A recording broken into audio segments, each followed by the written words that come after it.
Becoming a professional bass player. My name's Deborah and this is the video journal of my career transition. Let's get this all switched off and try not to kill myself today. There we are. Try not to crush myself under the weight of my own PA system. How are you? It's Tuesday morning, good morning, and I'm back at work. We've had a lovely bank holiday in the UK. And that was Holding Back the Years, or the beginning of Holding Back the Years by Simply Red. And it sort of symbolises that, or reminds me that I need to now also start turning my attention towards Truly Red. I had some comments about, do you think you ought to be concentrating on the finances? You know, perhaps you ought to be concentrating on the bass. And I hear you. I really understand, you know, if I'm going to draw attention towards bass playing and shine a light on bass playing, you'd really like me to be good, wouldn't you? I would really like to be good as well. We're on the same page there. However, finance is actually important. That lovely invoice, let's just find it. That lovely headed paper that Martha made last week. I needed her to get it sorted because I sent off my first invoice and it was a chunky one, the first invoice for Glitterball. And it paid, I made a list. In addition to myself, it paid 15 other musicians and sound engineers. So it paid for 3 sound and lighting technicians, 2 dancers and 1 dancer's assistant and PA, which is Martha's role on show night. Drums, guitar, percussion, a 3-piece horn section and 3 singers. So if I don't concentrate on the finances, then I can't pay them because I can't bankroll this, you know. It's got to come from being paid, and if I can't pay them, then there is no band and there is no project for me to be the bass player of. So, but that was thrilling to send off that invoice and know that I'll be able to pay these guys. Really, really exciting.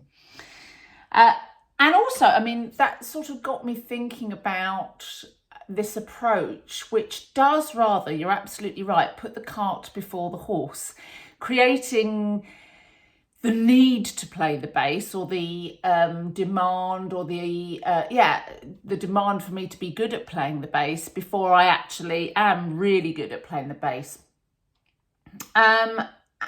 And actually, I'm quite a fan of that way of operating. Don't get me wrong, there's certain professions, like the profession I've just come from, where you need to be uber qualified before you even really have a crack at being a psychotherapist. And I was, you know, I did 7-8 years of training. I had a degree in psychotherapy, I had an MA in psychotherapy, and I did 650 hours as a volunteer psychotherapist before I was allowed to charge money. So I've come from a very heavily regulated profession, and it used to disappoint me when I saw people that weren't as heavily regulated or hadn't trained as much just having a go at being a counsellor. And so I do get that it can be really irritating. In other walks of life, actually, I find it quite useful to put the cart before the horse. So when I signed up to play in Hot Milk, there was no way I was really stretched by and slightly intimidated by the idea of learning 40 songs in 2 months. But I did. And with bass playing, whilst I have huge respect for musicians and huge respect for the bass itself, it's a gorgeous instrument, it's not brain surgery. So if I play the bass badly, no one's going to die. Or if I miss a few notes, and I'm at a point in my life where I'm not going to worry about that. I'm just going to work my hardest and create opportunities for myself and others. So actually, I find putting the cart before the horse quite useful. So I don't know if any of you have ever. Sometimes you go out and you meet someone who's a bass player, or you meet someone who's a musician, and you say, "Oh, where do you play?" And they say, "Oh, I just noodle around at home."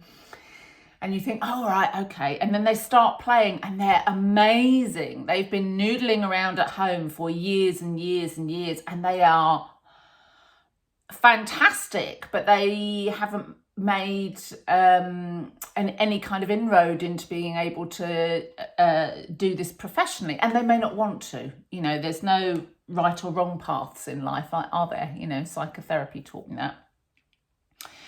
But for me, there are some caveats to this journey, and if you've missed earlier episodes, you might not know what they are. I've got to continue to pay my mortgage. I want to continue to have time for my partner, my husband, and I want to continue to have time for my children. So those are the caveats. So finances and being able to pay the mortgage, being able to pay the musicians are actually quite important to me. And actually that brings me to some lovely news, which is that because of this journey, somebody who is quite a senior and very good musician and plays everywhere has sort of hinted that they'd quite like me to come and join their band at times. So this has created a demand for me to be much better than I am.